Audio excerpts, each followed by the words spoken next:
ನಮಸ್ಕಾರ ಗೆಳೆಯರೆ. ಇಡೀ ಪ್ರಪಂಚದ ಕಣ್ಣುಗಳು ಸೂಪರ್ ಪವರ್ ರಾಷ್ಟ್ರಗಳ ತಂತ್ರಗಳು ಮತ್ತು ಅವರ ಹೇಳಿಕೆಗಳ ಮೇಲೆ ನೆಟ್ಟಿದಾಗ ಭಾರತವು ಬಹಳ ಸದ್ದಿಲ್ಲದೆ ಜಾಗತಿಕ ರಕ್ಷಣಾ ಮಾರುಕಟ್ಟೆಯಲ್ಲಿ ಒಂದು ಐತಿಹಾಸಿಕ ಮಾಸ್ಟರ್ ಸ್ಟ್ರೋಕ್ ಆಡಿದೆ. ರಷ್ಯಾದ ಅತ್ಯಂತ ದೊಡ್ಡ ಮತ್ತು ಪ್ರಸಿದ್ಧ ಟ್ಯಾಂಕ್ ತಯಾರಿಕಾ ಕಂಪನಿಯಾದ ಉರುಲ್ವಾಗೊಂಜುಡ್ ಒಂದು ಕಾಲದಲ್ಲಿ ಸಂಪೂರ್ಣವಾಗಿ ಮುಚ್ಚಿ ಹೋಗುವ ಅಂಚಿನಲ್ಲಿತ್ತು. ಅವ್ರ ಹತ್ತಿರ ಇಡೀ ಜಗತ್ತನ್ನೇ ಬೆರಗುಗೊಳಿಸುವಂತಹ ಒಂದು ಅದ್ಭುತವಾದ ಡಿಸೈನ್ ಕೂಡ ಇತ್ತು. ಆದರೆ ಅವರ ಖಜಾನೆಯಲ್ಲಿ ಬಿಡಿಗಾಸು ಕೂಡ ಇರಲಿಲ್ಲ. ಸೊ ಅಂತಹ ಕಷ್ಟದ ಸಮಯದಲ್ಲಿ ಭಾರತವು ತೆಗೆದುಕೊಂಡ ಒಂದು ದಿಟ್ಟ ಹೆಜ್ಜೆ ರಷ್ಯಾದ ಮುಳುಗುತ್ತಿದ್ದ ರಕ್ಷಣಾ ಉದ್ಯಮವನ್ನ ಶಾಶ್ವತವಾಗಿ ಉಳಿಸಿದ್ದು ಅಷ್ಟೇ ಅಲ್ಲದೆ ಇವತ್ತಿಗೆ ನಮ್ಮ ದೇಶವು ಅದೇ ಅತ್ಯಂತ ಅಪಾಯಕಾರಿ T-90 ಟ್ಯಾಂಕ್ನ 1000 ಯೂನಿಟ್ ಅನ್ನ ನಮ್ಮದೇ ಪವಿತ್ರ ನೆಲದಲ್ಲಿ ನಿರ್ಮಿಸಿ ಹೊಸ ಇತಿಹಾಸವನ್ನ ಸೃಷ್ಟಿಸಿದೆ. ಗೆಳೆಯರೆ, ಭಾರತ ಮಾಡಿದ ಐತಿಹಾಸಿಕ ಉಪಕಾರವನ್ನ ರಷ್ಯಾ ಯಾವತ್ತಿಗೂ ಮರೆಯೋದಕ್ಕೆ ಸಾಧ್ಯನೇ ಇಲ್ಲ. ಯಾಕಂದ್ರೆ ಭಾರತೀಯ ಇಂಜಿನಿಯರ್ಗಳು ತಮ್ಮ ಸಾಮರ್ಥ್ಯದ ಆಧಾರದ ಮೇಲೆ ಮಾಡಿರುವ ಈ ಸಾಧನೆಯನ್ನ ನೋಡಿ ಸ್ವತಃ ರಷ್ಯಾ ಅಧ್ಯಕ್ಷ ವ್ಲಾದಿಮಿರ್ ಪುಟಿನ್ ಕೂಡ ಖುಷಿಯಿಂದ ಬೀಗಿದ್ದಾರೆ ಮತ್ತು ಇಡೀ ಪ್ರಪಂಚವೇ ದಂಗಾಗಿದೆ. ಸೊ ಹಾಗಾಗಿ ಗೆಳೆಯರೆ, ಇವತ್ತಿನ ಈ ವಿಡಿಯೋದಲ್ಲಿ ನಾವು ಭಾರತವು ಸ್ವದೇಶಿ ತಂತ್ರಜ್ಞಾನದಿಂದ ನಿರ್ಮಿಸಿರುವ ಈ ಮಹಾಬಲಿ ಟ್ಯಾಂಕ್ನ ಬಗ್ಗೆ ನಿಮಗೆ ಡೀಟೇಲ್ ಆಗಿ ಹೇಳಲಿದ್ದೇನೆ. ಆದರೆ ವಿಡಿಯೋದಲ್ಲಿ ಮುಂದೆ ಹೋಗುವ ಮುನ್ನ ನೀವು ಕೂಡ ಭಾರತದ ಈ ಹೆಮ್ಮೆಯ ಮತ್ತು ಆತ್ಮನಿರ್ಭರ ಹೆಜ್ಜೆಗೆ ಸೆಲ್ಯೂಟ್ ಮಾಡುವುದಕ್ಕಾಗಿ ಬಯಸಿದ್ರೆ ಈ ವಿಡಿಯೋನ ಈಗಲೇ ಲೈಕ್ ಮಾಡಿ ಮತ್ತು ಕಾಮೆಂಟ್ ಬಾಕ್ಸ್ನಲ್ಲಿ ಜೈ ಹಿಂದ್ ಅಂತ ಖಂಡಿತ ಬರೆಯಿರಿ. ಸೊ ಗೆಳೆಯರೆ, ವಿದೇಶಿ ಶಕ್ತಿಗಳು ಯಾವಾಗಲೂ ಭಾರತದ ನಿರ್ಮಾಣ ಸಾಮರ್ಥ್ಯವನ್ನು ಟೀಕಿಸುತ್ತಿದ್ದವು ಮತ್ತು ಭಾರತವು ಯಾವತ್ತಿಗೂ ತನ್ನದೇ ಆದ ಮಿಲಿಟರಿ ಶಸ್ತ್ರಾಸ್ತ್ರಗಳನ್ನು ತಯಾರಿಸಲು ಸಾಧ್ಯವಿಲ್ಲ ಅಂತ ಕೇವಲವಾಗಿ ಮಾತನಾಡ್ತಾ ಇದ್ದವು. ಸೊ ಹೀಗಾಗಿಯೇ ಭಾರತೀಯ ಇಂಜಿನಿಯರ್ಗಳು C-295 ನಂತೆಯೇ T-90 ಪ್ರಾಜೆಕ್ಟ್ನಲ್ಲಿ ಕೆಲಸ ಮಾಡುವುದಕ್ಕೆ ಪ್ರಾರಂಭಿಸಿದಾಗ ಇದು ಕೇವಲ ಒಂದು ಸಾಮಾನ್ಯ ಸರ್ಕಾರಿ ಪ್ರಾಜೆಕ್ಟ್ ಆಗಿರ್ಬೋದು ಅಂತ ಜಗತ್ತು ಭಾವಿಸಿತ್ತು. ಆದರೆ ಗೆಳೆಯರೆ, ಈ ಇಡೀ ಕಥೆಯನ್ನ ಮೂಲದಿಂದ ಅರ್ಥ ಮಾಡಿಕೊಳ್ಳುವುದಕ್ಕೆ ನಾವು ಇಂದಿನಿಂದ ಸುಮಾರು 30 ವರ್ಷಗಳ ಹಿಂದೆ ಅಂದರೆ 1996ರ ದಶಕಕ್ಕೆ ಹೋಗಬೇಕಾಗ್ತದೆ. ಸೊ ಆ ಸಮಯದಲ್ಲಿ ಭಾರತ ಮತ್ತು ನಮ್ಮ ನೆರೆಯ ರಾಷ್ಟ್ರ ಪಾಕಿಸ್ತಾನದ ನಡುವೆ ಭಾರಿ ಮಿಲಿಟರಿ ಉದ್ವಿಗ್ನತೆ ಇತ್ತು. ಯಾಕಂದ್ರೆ ಆಗ ಇದ್ದಕ್ಕಿದ್ದಂತೆ ಬಂದ ಒಂದು ಸುದ್ದಿ ಭಾರತೀಯ ಸೇನೆಯ ಉನ್ನತ ಅಧಿಕಾರಿಗಳನ್ನ ಸಂಪೂರ್ಣವಾಗಿ ಬೆಚ್ಚಿ ಬೀಳಿಸಿತ್ತು. ಅದು 1990ರ ದಶಕ. ಪಾಕಿಸ್ತಾನ ತನ್ನ ಸೇನೆಯನ್ನು ಬಳಸಿಕೊಳ್ಳುವುದಕ್ಕಾಗಿ ಉಕ್ರೇನ್ನಿಂದ ನೇರವಾಗಿ 320 ಅತ್ಯಂತ ಆಧುನಿಕ T-80UD ಟ್ಯಾಂಕುಗಳನ್ನು ಖರೀದಿಸಿತ್ತು.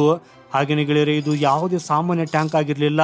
ಬದಲಾಗಿ ಸೋವಿಯತ್ ಒಕ್ಕೂಟವು ಒಡೆದ ನಂತರ ನಿರ್ಮಾಣವಾದ ಅತ್ಯುತ್ತಮ ಮತ್ತು ಅಪಾಯಕಾರಿ ಟ್ಯಾಂಕುಗಳಲ್ಲಿ ಒಂದಾಗಿತ್ತು. ಹಾಗೂ ಇದು ಬಂದ ತಕ್ಷಣ ಪಾಕಿಸ್ತಾನದ ಹತ್ತಿರ ಭಾರತದ ಹಳೆಯ T-72 ಟ್ಯಾಂಕುಗಳಿಗಿಂತ ಹೆಚ್ಚಿನ ಫೈರ್ ಪವರ್ ಸಿಕ್ಕಂತಾಯಿತು. ಗಡಿಯಲ್ಲಿ ಇದ್ದಕ್ಕಿದ್ದಂತೆ ಶಕ್ತಿಯ ಸಮತೋಲನ ಹದಗೆಡುವುದಕ್ಕಾಗಿ ಆರಂಭಿಸಿತ್ತು. ಹಾಗೂ ಈ ಪಾಕಿಸ್ತಾನ ಇದೇ ಅಹಂಕಾರದಲ್ಲಿತ್ತು. ಮತ್ತೊಂದೆಡೆ ಈ ಹೊಸ ಸಮಸ್ಯೆಗೆ ಶಾಶ್ವತ ಪರಿಹಾರವನ್ನು ಹುಡುಕುವ ಭಾರಿ ಒತ್ತಡ ಭಾರತದ ಮೇಲಿತ್ತು. ಹಾಗೂ ಈ ದೊಡ್ಡ ಸವಾಲನ್ನು ಎದುರಿಸುವುದಕ್ಕಾಗಿ ಭಾರತದ ಕಣ್ಣುಗಳು ನಮ್ಮದೇ ಸ್ವದೇಶಿ ಮುಖ್ಯ ಯುದ್ಧ ಟ್ಯಾಂಕ್ ಆದ ಅರ್ಜುನ್ ಟ್ಯಾಂಕ್ಗಳ ಮೇಲೆ ನೆಟ್ಟಿತ್ತು.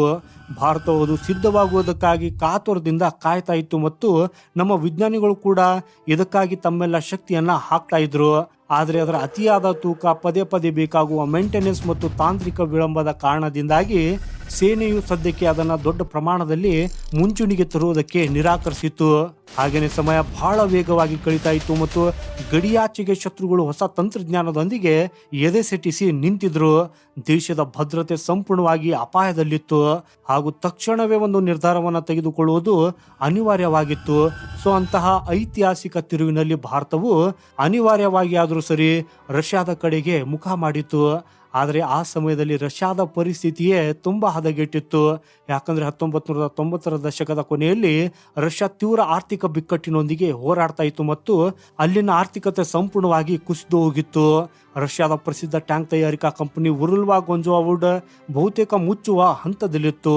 ಉದ್ಯೋಗಿಗಳಿಗೆ ಸಂಬಳ ಕೊಡುವುದಕ್ಕಾಗಿಯೂ ಕೂಡ ಹಣವಿರಲಿಲ್ಲ ಮತ್ತು ಅವರ ಬೃಹತ್ ಯಂತ್ರಗಳು ಕೂಡ ತುಕ್ಕು ಹಿಡಿಯುತ್ತಿದ್ದವು. ಸೊ ಅವರ ಬಳಿ T-90 ಅನ್ನೋ ಅತ್ಯಂತ ಅದ್ಭುತವಾದ ಮತ್ತು ಅಡ್ವಾನ್ಸ್ಡ್ ಆದ ಟ್ಯಾಂಕ್ ಡಿಸೈನ್ ಸಿದ್ಧವಿತ್ತು. ಆದರೆ ಇಲ್ಲಿ ಸ್ವತಃ ರಷ್ಯಾದ ಸೇನೆಯ ಹತ್ತಿರನೇ ಅದನ್ನು ಖರೀದಿಸುವುದಕ್ಕಾಗಿ ಬಜೆಟ್ ಇರಲಿಲ್ಲ. ಪರಿಸ್ಥಿತಿ ಎಷ್ಟು ಹದಗೆಟ್ಟಿತ್ತು ಅಂತಂದರೆ ರಷ್ಯಾದ ಸೇನೆಯು ಆ ಸಮಯದಲ್ಲಿ ಕೇವಲ 3 ಟ್ಯಾಂಕುಗಳಿಗೆ ಮಾತ್ರ ಆರ್ಡರನ್ನು ನೀಡಿತ್ತು. ಸೊ ಇದರಿಂದ ಕಂಪನಿಯ ಮಾಲೀಕರು ಮತ್ತು ರಷ್ಯಾ ಸರ್ಕಾರ ಸಂಪೂರ್ಣವಾಗಿ ನಿರಾಶರಾಗಿದ್ರು ಹಾಗೂ ತಮ್ಮ ಈ ವೈಭವ ಶಾಶ್ವತವಾಗಿ ಕೊನೆಗೊಳ್ಳಲಿದೆ ಅಂತ ಅವರು ಭಾವಿಸಿದ್ರು. ಆದರೆ ಆಗಲೇ ಈ ಇಡೀ ಆಟದಲ್ಲಿ ಒಂದು ಟರ್ನಿಂಗ್ ಪಾಯಿಂಟ್ ಬಂದಿದ್ದು, ಅದು ರಷ್ಯಾದ ಹಣೆ ಬರಹವನ್ನೇ ಬದಲಾಯಿಸಿತ್ತು. ಆ ಕಷ್ಟದ ಸಮಯದಲ್ಲಿ ಭಾರತವು ಹೊಸ ಮತ್ತು ಆಧುನಿಕ ಟ್ಯಾಂಕ್ ಆಗಿ ಹುಡುಕಾಟ ಪ್ರಾರಂಭಿಸಿದಾಗ ರಷ್ಯಾ ಒಂದು ಕ್ಷಣವೂ ವ್ಯರ್ಥ ಮಾಡದೆ ತಕ್ಷಣವೇ T-90 ಪ್ರಸ್ತಾವನೆಯನ್ನ ಭಾರತದ ಮುಂದಿಟ್ಟಿತ್ತು. ಹಾಗೂ ಭಾರತ ಈ ಟ್ಯಾಂಕ್ ಅನ್ನು ಅತ್ಯಂತ ಕಠಿಣವಾಗಿ ಮತ್ತು ಐತಿಹಾಸಿಕವಾಗಿ ಪರೀಕ್ಷಿಸಿತು. ರಾಜಸ್ಥಾನದ 50 ಡಿಗ್ರಿ ಸೆಲ್ಸಿಯಸ್ ಸುಡುವ ಬಿಸಿಲಿನಿಂದ ಹಿಡಿದು ಲಡಾಖ್ನ -50 ಡಿಗ್ರಿ ಸೆಲ್ಸಿಯಸ್ ಕೊರೆಯುವ ಚಳಿಯವರೆಗೆ ಪ್ರತಿಯೊಂದು ಹಂತದಲ್ಲಿ ಇದನ್ನು ಪರೀಕ್ಷಿಸಲಾಯಿತು. ಹಾಗೂ ಈ ಟ್ಯಾಂಕ್ ಪ್ರತಿ ಪರೀಕ್ಷೆಯಲ್ಲೂ ಅದ್ಭುತವಾಗಿ ಪಾಸ್ ಆದಾಗ ಫೆಬ್ರವರಿ 15, 2001ರಂದು ಭಾರತವು ರಷ್ಯಾದೊಂದಿಗೆ 310 T-90 ಟ್ಯಾಂಕುಗಳ ಖರೀದಿಗೆ ಒಂದು ಅತ್ಯಂತ ಐತಿಹಾಸಿಕ ಒಪ್ಪಂದಕ್ಕೆ ಸಹಿ ಹಾಕಿತ್ತು. ವಿದೇಶಿ ರಕ್ಷಣಾ ವಿಶ್ಲೇಷಕರು ಇವತ್ತಿಗೂ ಪ್ರಾಮಾಣಿಕವಾಗಿ ಒಪ್ಪಿಕೊಳ್ಳುವುದೇನೆಂದರೆ, ಭಾರತದ ಈ ಒಂದೇ ಒಂದು ಒಪ್ಪಂದವು ರಷ್ಯಾದ ಟ್ಯಾಂಕ್ ಉದ್ಯಮವನ್ನು ಸಂಪೂರ್ಣವಾಗಿ ನಾಶವಾಗದಂತೆ ಉಳಿಸಿತು ಮತ್ತು ಭಾರತ ರಷ್ಯಾಗೆ ಒಬ್ಬ ನಿಜವಾದ ರಕ್ಷಕನಾಗಿ ಹೊರಹೊಮ್ಮಿತು ಅಂತ. ಯಾಕಂದ್ರೆ ಗೆಳೆಯರೆ, ಭಾರತ ರಷ್ಯಾಗೆ ಹಣ ನೀಡಿತು ಮತ್ತು ರಷ್ಯಾ ತನ್ನ ಅತ್ಯುತ್ತಮ ತಂತ್ರಜ್ಞಾನವನ್ನು ಕೂಡ ಭಾರತಕ್ಕೆ ಹಸ್ತಾಂತರಿಸಿತು. ಆದರೆ ಭಾರತ ಕೇವಲ ಖರೀದಿಸಿ ಸುಮ್ಮನಾಗುವವರಲ್ಲಿ ಇರಲಿಲ್ಲ. ಯಾಕಂದ್ರೆ ನಮ್ಮ ಅಸಲಿ ಗೇಮ್ ಪ್ಲಾನ್ ಬೇರೆದೇ ಆಗಿತ್ತು. ಆರಂಭದಲ್ಲಿ ರಷ್ಯಾ ಕೆಲವು ಟ್ಯಾಂಕುಗಳನ್ನು ನೇರವಾಗಿ ಭಾರತಕ್ಕೆ ಕಳಿಸಿತು. ಆದರೆ ನಮಗೆ ಕೇವಲ ಟ್ಯಾಂಕುಗಳಷ್ಟೇ ಅಲ್ಲ, ಬದಲಾಗಿ ತಂತ್ರಜ್ಞಾನದ ಸಂಪೂರ್ಣ ಹಸ್ತಾಂತರವು ಕೂಡ ಬೇಕು ಅಂತ ಭಾರತ ಸ್ಪಷ್ಟಪಡಿಸಿತ್ತು. 2006ರಲ್ಲಿ ಎರಡೂ ದೇಶಗಳ ನಡುವೆ ಹೊಸ ಲೈಸೆನ್ಸ್ ಅಗ್ರಿಮೆಂಟ್ ಆಗಿದ್ದು, ಇದರಡಿಯಲ್ಲಿ ಭಾರತವು ಈಗ ಈ ಟ್ಯಾಂಕುಗಳನ್ನು ತನ್ನದೇ ದೇಶದಲ್ಲಿ ತಯಾರಿಸುವುದಕ್ಕಾಗಿ ನಿರ್ಧರಿಸಿತು. ತಮಿಳುನಾಡಿನ ಆವಡಿಯಲ್ಲಿರುವ ಹೆವಿ ವೆಹಿಕಲ್ಸ್ ಫ್ಯಾಕ್ಟರಿ 1960ರಿಂದಲೂ ಭಾರತದ ಶಸ್ತ್ರಸಜ್ಜಿತ ವಾಹನಗಳ ಜೀವಾಳವಾಗಿದೆ. ಆ ಫ್ಯಾಕ್ಟರಿಗೆ ಈ ದೊಡ್ಡ ಜವಾಬ್ದಾರಿಯನ್ನು ಕೂಡ ನೀಡಲಾಗಿತ್ತು. 2009ರಲ್ಲಿ ಭಾರತವು ಮೊದಲ ಬಾರಿಗೆ ತನ್ನದೇ ದೇಶದಲ್ಲಿ ತಯಾರಿಸಿದ ಬಿಡಿ ಭಾಗಗಳೊಂದಿಗೆ ಮೊದಲ T-90 ಟ್ಯಾಂಕ್ ಅನ್ನು ಅಸೆಂಬಲ್ ಮಾಡಿತ್ತು. ಹಾಗೂ ಇವತ್ತಿಗೆ 2026ನೇ ಇಸ್ವಿಯಲ್ಲಿ ಭಾರತವು ತನ್ನ 1000ನೇ T-90 ಟ್ಯಾಂಕ್ ಅನ್ನು ನಿರ್ಮಿಸುವ ಮೂಲಕ ಇಡೀ ಪ್ರಪಂಚವೇ ತನ್ನ ಸ್ವದೇಶಿ ಶಕ್ತಿಯನ್ನು ಒಪ್ಪಿಕೊಳ್ಳುವಂತೆ ಮಾಡಿದೆ. ನಿಮ್ಮ ಮಾಹಿತಿಗಾಗಿ ಹೇಳುವುದಾದ್ರೆ ಗೆಳೆಯರು, ಇದು ಕೇವಲ ಒಂದು ಅಂಕಿಅಂಶವಲ್ಲ, ವಿದೇಶಿ ತಯಾರಕರ ಮೇಲಿನ ಅವಲಂಬನೆಯನ್ನ ಬೇರು ಸಹಿತ ಕಿತ್ತು ಹಾಕಿದ ಭಾರತದ ಛಲ ಮತ್ತು ಉತ್ಸಾಹದ ಕಥೆ. ಹಾಗೂ ಈ 1000ನೇ ಟ್ಯಾಂಕ್ಗೆ T-90 IM ಅಂತ ಹೆಸರಿಸಲಾಗಿದೆ. ಇಲ್ಲಿ IM ಅಂದ್ರೆ ಇಂಡಿಜಿನಿಯಸ್ ಮ್ಯಾನುಫ್ಯಾಕ್ಚರರ್, ಅಂದ್ರೆ ಸಂಪೂರ್ಣವಾಗಿ ಸ್ವದೇಶಿ ತಂತ್ರಜ್ಞಾನದಿಂದ ಭಾರತದಲ್ಲೇ ನಿರ್ಮಿಸಲಾಗಿದೆ ಅಂತ ಅರ್ಥ. ಇವತ್ತಿಗೆ ಈ ವಿನಾಶಕಾರಿ ಟ್ಯಾಂಕ್ನ 80% ಭಾಗ ಭಾರತದಲ್ಲಿ ತಯಾರಾಗ್ತಾ ಇದೆ. ಮತ್ತು ದೊಡ್ಡ ವಿಷಯವಂದ್ರೆ ಇದರ 1000 ಅಶ್ವಶಕ್ತಿಯ ಅತ್ಯಂತ ಶಕ್ತಿಶಾಲಿ ಎಂಜಿನ್ ಈಗ ನಮ್ಮ ದೇಶದಲ್ಲಿ ತಯಾರಾಗ್ತಾ ಇದೆ. ಮೊದಲೆಲ್ಲ ಹೇಗಿತ್ತು ಅಂತಂದ್ರೆ, ರಾತ್ರಿಯಲ್ಲಿ ನೋಡುವ ಥರ್ಮಲ್ ತಂತ್ರಜ್ಞಾನ ಮತ್ತು ಫೈರ್ ಕಂಟ್ರೋಲ್ ಸಿಸ್ಟಮ್ಗಾಗಿ ನಾವು ರಷ್ಯಾದ ಮೇಲೆ ಅವಲಂಬಿತರಾಗಬೇಕಿತ್ತು. ಆದರೆ ಇವತ್ತಿಗೆ ಭಾರತೀಯ ವಿಜ್ಞಾನಿಗಳು ಸ್ವಂತ ಥರ್ಮಲ್ ಇಮೇಜಿಂಗ್ ಸೈಟ್ಸ್ ಮತ್ತು ಕರಾರುವಕ್ಕಾಗಿ ಗುರಿ ಇಡುವ ಸ್ವದೇಶಿ ಫೈರ್ ಕಂಟ್ರೋಲ್ ಸಿಸ್ಟಮ್ ಅನ್ನ ಇದರಲ್ಲಿ ಅಳವಡಿಸಿದ್ದಾರೆ. ಅಂದರೆ ಶತ್ರು ರಾತ್ರಿಯ ಕತ್ತಲೆಯಲ್ಲಿ ಅಡಗಿ ಕುಳಿತಿದ್ರು ಈ ಟ್ಯಾಂಕ್ ಅವನನ್ನ ಸುಲಭವಾಗಿ ಹುಡುಕಿ ಹೊಡೆಯಬಲ್ಲದು. ಗೆಳೆಯರೆ, ಭಾರತದ ಈ ಸ್ವಾವಲಂಬನೆಯು ರಷ್ಯಾದ ಮತ್ತೊಂದು ದೊಡ್ಡ ತಂತ್ರವನ್ನ ಸಂಪೂರ್ಣವಾಗಿ ವಿಫಲಗೊಳಿಸಿದೆ. ಯಾಕಂದ್ರೆ ಇವತ್ತಿಗೆ ಪರಿಸ್ಥಿತಿ ಹೇಗಾಗಿದೆ ಅಂದ್ರೆ, ಒಮ್ಮೆ ಈ ಟ್ಯಾಂಕುಗಳನ್ನು ಮಾರಿ ವಿಪರೀತ ಲಾಭ ಗಳಿಸಿದ ರಷ್ಯಾ ಇವತ್ತಿಗೆ ಒಂದೊಂದು ಹೊಸ ಗ್ರಾಹಕರಿಗೂ ಪರದಾಡ್ತಾ ಇದೆ.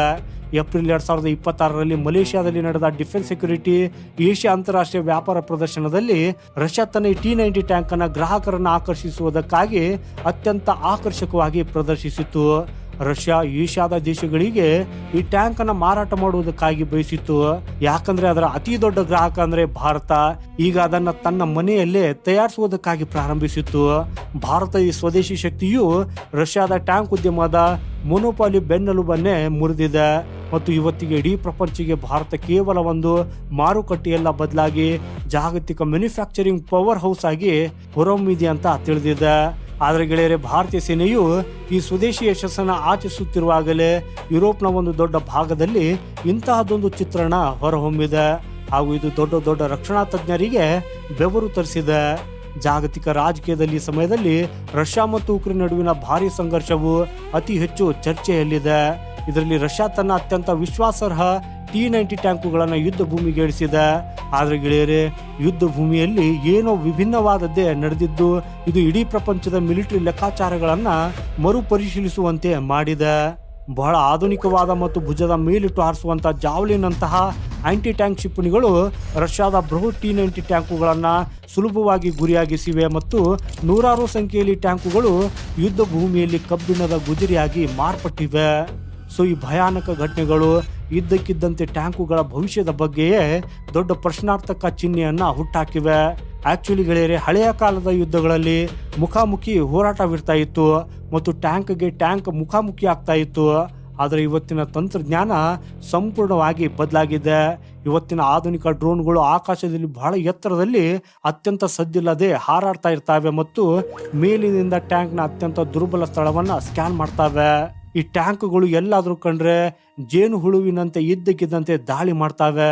ಹಾಗೆ ನಿಮ್ಗಿದು ಗೊತ್ತಿರಲಿ, ಒಂದು ಟ್ಯಾಂಕ್ ಮುಂಭಾಗದಿಂದ ಮತ್ತು ಸೈಡ್ನಿಂದ ತುಂಬಾ ಭದ್ರವಾಗಿರ್ತದೆ ಮತ್ತು ಅತ್ಯಂತ ಗಟ್ಟಿಯಾಗಿರ್ತದೆ. ಆದರೆ ಅದರ ಚಾವಣಿ ಅಂದರೆ ರೂಫ್ ಎಲ್ಲಿಂದ ನಮ್ಮ ಸೈನಿಕರು ಟ್ಯಾಂಕ್ನಲ್ಲಿ ಕುಳಿತು ಅದನ್ನು ಆಪರೇಟ್ ಮಾಡ್ತಾರೋ ಆ ಭಾಗವು ತುಂಬಾ ದುರ್ಬಲವಾಗಿರ್ತದೆ. ಮತ್ತು ಈ ಹೊಸ ಆತ್ಮಾಹುತಿ ಡ್ರೋನ್ಗಳು ನೇರವಾಗಿ ಆಕಾಶದಿಂದ ಧುಮುಕುತ್ತಾ ಟ್ಯಾಂಕ್ನ ಅತ್ಯಂತ ದುರ್ಬಲ ಛಾವಣಿಯ ಮೇಲೆಯೇ ಬೀಳ್ತಾವೆ ಮತ್ತು ಕಣ್ಮುಚ್ಚಿ ಬಿಡುವಷ್ಟರಲ್ಲಿ ಅದನ್ನ ಒಳಗಿನಿಂದಲೇ ನಾಶ ಮಾಡ್ತಾವೆ. ಗೆಳೆಯರೆ, ಈ ಹೊಸ ರೀತಿಯ ಆಧುನಿಕ ಯುದ್ಧವು ರಷ್ಯಾದ ಜೊತೆಗೆ ಭಾರತದ ಟೆನ್ಷನ್ ಅನ್ನು ಕೂಡ ಹೆಚ್ಚಿಸಿದೆ. ಯಾಕಂದ್ರೆ ಪ್ರಸ್ತುತ ಭಾರತದ ಹತ್ತಿರ 2500ಕ್ಕೂ ಹೆಚ್ಚು ಟ್ಯಾಂಕುಗಳಿವೆ ಮತ್ತು ಅದರಲ್ಲಿ 1100ಕ್ಕೂ ಹೆಚ್ಚು ಆಧುನಿಕ T-90 ಟ್ಯಾಂಕ್ಗಳಿವೆ. ಯುರೋಪ್ನ ಯುದ್ಧ ಭೂಮಿಯಲ್ಲಿ ಹೀಗಾಗಬಹುದಾದ್ರೆ ಖಂಡಿತವಾಗಿಯೂ ಭಾರತದ ಯುದ್ಧ ಭೂಮಿಯಲ್ಲೂ ಕೂಡ ಹೀಗೆ ಆಗಬಹುದು. ಹಾಗೂ ಈ ವಿಷಯವು ಇನ್ನಷ್ಟು ಗಂಭೀರವಾಗುವುದು ಯಾವಾಗಂದ್ರೆ ನಾವು ನಮ್ಮ ಪೂರ್ವದ ನೆರೆಯ ರಾಷ್ಟ್ರವಾದ ಚೀನಾದತ್ತ ನೋಡಿದಾಗ. ಚೀನಾವು ಸದ್ದಿಲ್ಲದೆ ತನ್ನ ಮಿಲಿಟರಿ ಶಕ್ತಿಯನ್ನ ಬೇರೆಯದೇ ಮಟ್ಟಕ್ಕೆ ಕೊಂಡೊಯ್ಯುವುದಕ್ಕಾಗಿ ಪ್ರಯತ್ನಿಸುತ್ತಿದೆ. ಹಾಗೇನೆ ನಿಮ್ಗಿದು ಗೊತ್ತಿರಲಿ, 2025ರಲ್ಲಿ ಚೀನಾ ತನ್ನ PLA ಸೇನೆಗೆ ನೆಕ್ಸ್ಟ್ ಜನರೇಷನ್ ನ ಟೈಪ್ 99A ಅನ್ನೋ ಹೊಸ ಅತ್ಯಾಧುನಿಕ ಟ್ಯಾಂಕ್ ಅನ್ನ ಸೇರಿಸಿಕೊಂಡಿದೆ. ಹಾಗೂ ಇದನ್ನ ರಕ್ಷಣಾ ತಜ್ಞರು ಪ್ರಸ್ತುತ ಪ್ರಪಂಚದ ಅತ್ಯಂತ ಹೈಟೆಕ್ ಟ್ಯಾಂಕ್ ಅಂತ ಪರಿಗಣಿಸುತ್ತಿದ್ದಾರೆ. ಇದಷ್ಟೇ ಅಲ್ಲದೆ ಚೀನಾ ನಿರಂತರವಾಗಿ ತನ್ನ ಮಿಲಿಟರಿ ಕಮಾಂಡ್ ನಲ್ಲಿ ಒಂದಕ್ಕಿಂತ ಒಂದು ಹೈಟೆಕ್ ಸುಸೈಡ್ ಡ್ರೋನ್ಗಳಿಂದ ಹಿಡಿದು ರೆಕಾನೆನ್ಸಸ್ ಡ್ರೋನ್ಗಳವರೆಗೆ ಸೇರಿಸಿಕೊಳ್ಳುತ್ತಿದೆ. ಸೊ ಇದರಿಂದ ಮುಂದಿನ ದಿನಗಳಲ್ಲಿ ಈ ಟ್ಯಾಂಕುಗಳು ಕೇವಲ ಗುಜರಿಯಾಗಿ ಉಳಿಯಬಹುದು ಅಂತ ಭಾವಿಸಲಾಗ್ತಾ ಇದೆ. ಆದ್ರೆ ಭಾರತ ಇಲ್ಲೇ ತನ್ನ ಟ್ಯಾಂಕುಗಳಲ್ಲಿ ಅಂತಹ ತಂತ್ರಜ್ಞಾನವನ್ನ ಅಳವಡಿಸ್ತಾ ಇದೆ. ಸೊ ಇದರಿಂದ ಭಾರತವು ತನ್ನ ಟ್ಯಾಂಕುಗಳನ್ನ ಯುದ್ಧ ಭೂಮಿಯಲ್ಲಿ ಸಂಪೂರ್ಣವಾಗಿ ರಕ್ಷಿಸಿಕೊಳ್ಳಬಲ್ಲದು. ಹಾಗಾದ್ರೆ ಆ ತಂತ್ರಜ್ಞಾನವೇನು? ಆ ತಂತ್ರಜ್ಞಾನದ ಬಗ್ಗೆ ಮುಂದೆ ತಿಳಿಯೋಣ. ಆದರೆ ಮೊದಲು ಪ್ರಸ್ತುತ T-90 ಟ್ಯಾಂಕ್ ನ ಯಾವೆಲ್ಲ ಅಪ್ಡೇಟ್ ಗಳನ್ನ ಮಾಡ್ಲಾಗ್ತಾ ಇದೆಯಾ ಅನ್ನೋದನ್ನ ನೋಡೋಣ. ಭಾರತ ತನ್ನ ಈ ಹೊಸ ಟ್ಯಾಂಕ್ ನಲ್ಲಿ ಆರ್ಟಿಫಿಷಿಯಲ್ ಇಂಟೆಲಿಜೆನ್ಸ್ AI, ಅತ್ಯಂತ ಆಧುನಿಕ ಲೇಸರ್ ಶಸ್ತ್ರಾಸ್ತ್ರಗಳು ಮತ್ತು ಡ್ರೋನ್ಗಳಿಂದ ತನ್ನನ್ನು ತಾನು ರಕ್ಷಿಸಿಕೊಳ್ಳುವುದಕ್ಕಾಗಿ ಆಕ್ಟಿವ್ ಪ್ರೊಟೆಕ್ಷನ್ ಸಿಸ್ಟಮ್ ಅನ್ನ ಅಳವಡಿಸಿದೆ. ಸೊ ಹೀಗಿರುವಾಗ ಭಾರತದ ಈ ತಂತ್ರಜ್ಞಾನವನ್ನ ನೋಡಿ ರಷ್ಯಾದಿಂದ ಹಿಡಿದು ಅಮೆರಿಕಾದವರೆಗೂ ಎಲ್ಲರೂ ಬೆರಗಾಗಿದ್ದಾರೆ. ಗೆಳೆಯರೆ, ಭಾರತವು ಭವಿಷ್ಯದಲ್ಲಿ ಇನ್ನಷ್ಟು ಅತ್ಯಾಧುನಿಕ ತಂತ್ರಜ್ಞಾನವನ್ನ ಇದರಲ್ಲಿ ಅಳವಡಿಸಲಿದೆ. ಸೊ ಇದರಲ್ಲಿ ಭಾರತವು ತನ್ನದೇ ಆದ future ready combat vehicle project ಅನ್ನ ಅತ್ಯಂತ ವೇಗವಾಗಿ ಮುನ್ನಡೆಸುತ್ತಿದೆ. ಹಾಗೂ ಈ ಮಹಾ ಮಿಷನ್ ಎಂತ ಶಕ್ತಿಶಾಲಿ ಮತ್ತು ಅಜೇಯ ಸ್ವದೇಶಿ ಟ್ಯಾಂಕ್ಗೆ ಜನ್ಮ ನೀಡಲಿದೆ ಅಂದ್ರೆ ಚೀನಾ ಅಷ್ಟೇ ಅಲ್ಲ, ಪಾಶ್ಚಿಮಾತ್ಯ ದೇಶಗಳ ಅತ್ಯಂತ ಆಧುನಿಕ ಟ್ಯಾಂಕುಗಳನ್ನು ಕೂಡ ಯುದ್ಧ ಭೂಮಿಯಲ್ಲಿ ಧೂಳಿಪಟ ಮಾಡುವುದಕ್ಕಾಗಿ ಸಂಪೂರ್ಣವಾಗಿ ಸಮರ್ಥವಾಗಿರ್ತದೆ. ಹಾಗೂ ಈ ಹೊಸ ಸ್ವದೇಶಿ ಟ್ಯಾಂಕ್ ನಲ್ಲಿ ಭವಿಷ್ಯದ ಎಲ್ಲಾ ಆಧುನಿಕ ತಂತ್ರಜ್ಞಾನಗಳು ಇರಲಿದ್ದು ಶತ್ರುಗಳ ಡ್ರೋನ್ ದಾಳಿಯನ್ನು ಗಾಳಿಯಲ್ಲೇ ವಿಫಲಗೊಳಿಸಲಿವೆ. ಗೆಳೆಯರೆ, ಭಾರತ ಜಗತ್ತಿಗೆ ಸ್ಪಷ್ಟವಾದ ಸಂದೇಶವನ್ನ ನೀಡಿದೆ. ಅದು ಏನಂದ್ರೆ, ನಾವು ಇನ್ನು ಮುಂದೆ ಹಳೆಯ ತಂತ್ರಜ್ಞಾನದ ಆಶ್ರಯಲ್ಲಿ ಯುದ್ಧ ಮಾಡುವುದಿಲ್ಲ, ಬದಲಾಗಿ ನಾವು ಭವಿಷ್ಯದ ಯುದ್ಧಕ್ಕಾಗಿ ನಮ್ಮದೇ ಆದ ಖಚಿತವಾದ ಶಸ್ತ್ರಾಸ್ತ್ರಗಳನ್ನ ಸಿದ್ಧಪಡಿಸುತ್ತಿದ್ದೇವೆ ಅಂತ. ಸೊ ಇದೇ ಕಾರಣಕ್ಕಾಗಿ ಇವತ್ತಿಗೆ ಭಾರತವು ತನ್ನ ಈ 1000ನೇ ಸ್ವದೇಶಿ ತಂತ್ರಜ್ಞಾನಯುಕ್ತ T-90 IM ಟ್ಯಾಂಕ್ ಅನ್ನ ಪ್ರಪಂಚದ ಮುಂದೆ ಪ್ರಸ್ತುತಪಡಿಸಿದಾಗ ನಮ್ಮ ಶತ್ರುಗಳ ಬಾಯಿ ಮುಚ್ಚಿ ಹೋಗಿದೆ. ಸೊ ಗೆಳೆಯರು, ಇವತ್ತಿನ ವಿಡಿಯೋದಲ್ಲಿ ಇಷ್ಟೇ. ವಿಡಿಯೋ ಇಷ್ಟವಾಗಿದ್ರೆ ಇದನ್ನ ಲೈಕ್ ಮಾಡಿ ಮತ್ತು ಭಾರತ ಇಂತಹ ಸ್ವದೇಶಿ ಟ್ಯಾಂಕುಗಳನ್ನ ಇನ್ನಷ್ಟು ಹೆಚ್ಚೆಚ್ಚು ನಿರ್ಮಿಸಬೇಕೆ ನಿಮ್ಮ ಅಮೂಲ್ಯವಾದ ಅಭಿಪ್ರಾಯವನ್ನ ಕಮೆಂಟ್ ಬಾಕ್ಸ್ ನಲ್ಲಿ ಖಂಡಿತ ತಿಳಿಸಿ. ಯಾಕಂದ್ರೆ ನಿಮ್ಮ ವಿಚಾರಗಳೇ ಈ ರಾಜತಾಂತ್ರಿಕ ಚರ್ಚೆಯನ್ನ ಮುಂದಕ್ಕೆ ಒಯ್ತಾವೆ. ಹಾಗೇನೆ ನೀವು ಇನ್ನು ಈ ಚಾನೆಲ್ ಅನ್ನ ಸಬ್ಸ್ಕ್ರೈಬ್ ಮಾಡಿಲ್ಲ ಅಂದ್ರೆ ಇಂತಹದೇ ಅತ್ಯುತ್ತಮ ಮತ್ತು ನೈಜ ರಕ್ಷಣಾ ಸುದ್ದಿಗಳನ್ನ ನಿರಂತರವಾಗಿ ವೀಕ್ಷಿಸುವುದಕ್ಕಾಗಿ ಚಾನೆಲ್ ಅನ್ನ ಸಬ್ಸ್ಕ್ರೈಬ್ ಮಾಡೋದನ್ನ ಮರೆಯದಿರಿ. ಸಿಗೋಣ ಮುಂದಿನ ಮತ್ತೊಂದು ಇಂಟ್ರೆಸ್ಟಿಂಗ್ ಮಾಹಿತಿಯೊಂದಿಗೆ. ವಂದೇ ಮಾತರಂ. ಭಾರತ್ ಮಾತಾ ಕಿ ಜೈ.